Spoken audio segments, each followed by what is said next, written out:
All right, today I'm going to go over how to tube feed a kitten that has teeth. It's a little bit different than a kitten that does not have teeth because you're having to protect the instruments that you're using, especially specifically the tubing, because it is a rubber tubing and it can be bitten off pretty easily. So I'll go over the supplies I have in front of me right now.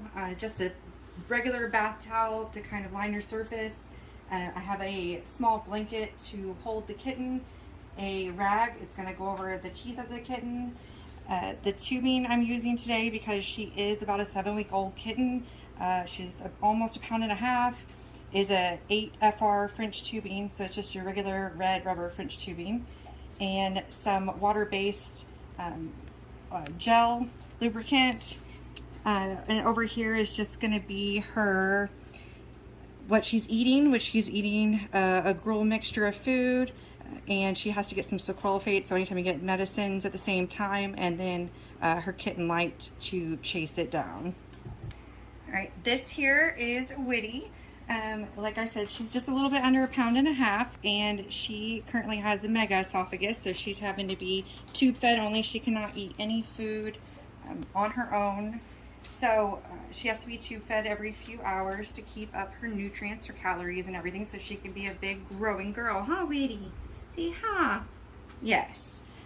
So I kind of went over the fact that we have the 8FR, the French tubing, and the way that it comes is a little bit bigger at the tip than the oral syringes that we're going to be using. So just so you know, you're going to have to cut the tubing down. So this is how it starts, is a big fat opening there, and you're gonna have to cut it down a little bit so that way this part can fit securely, snugly into the tip of it.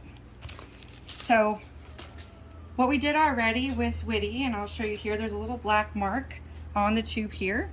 What you're gonna do is measure from the tip of your kitten's nose to the last rib right here.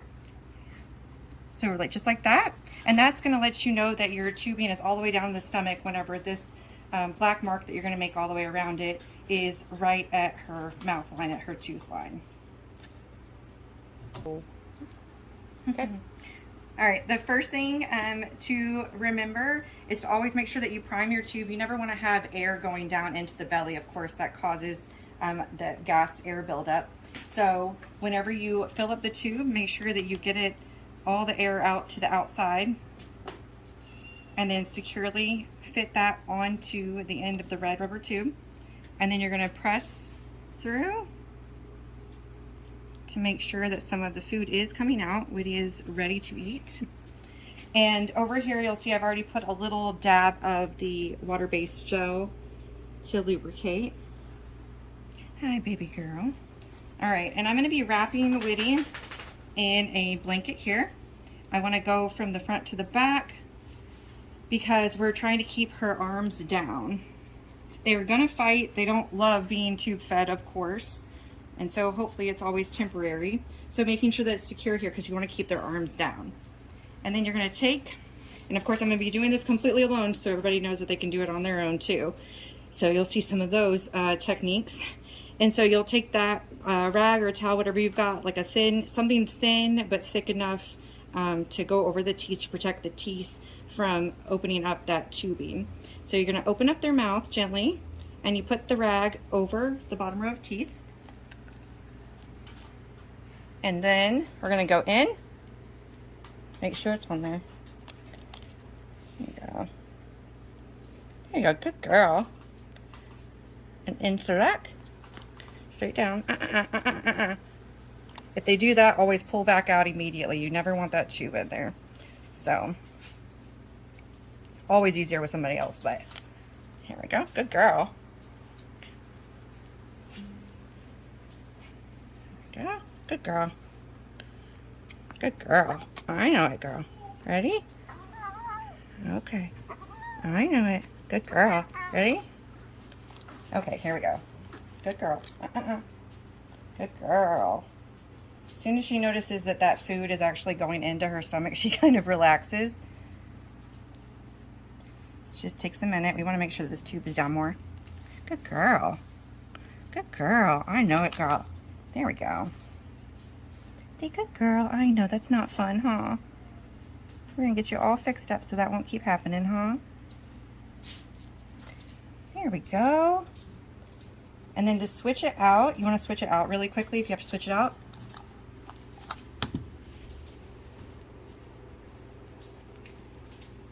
Keeping it in there so you're not reinserting the tube.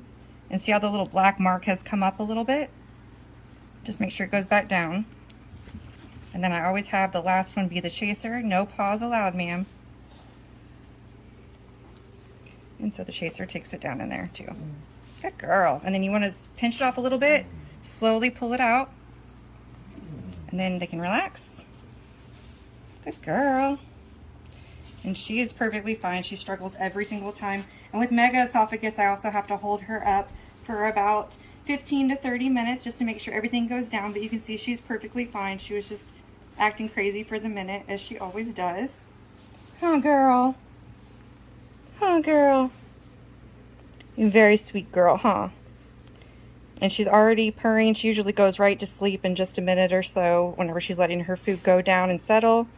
Hey, baby girl. Always make it a really positive experience. I know the stressful part is, you know, inserting the tube, wrapping them with a towel and everything, but always just talking gently to them and letting them know it's okay. And, you know, the best we can do is be really kind during the whole experience. But that's about it. Besides cleaning up everything, make sure you clean everything with hot water and good soap. Dawn dish soap is always the best after every single time that you use anything.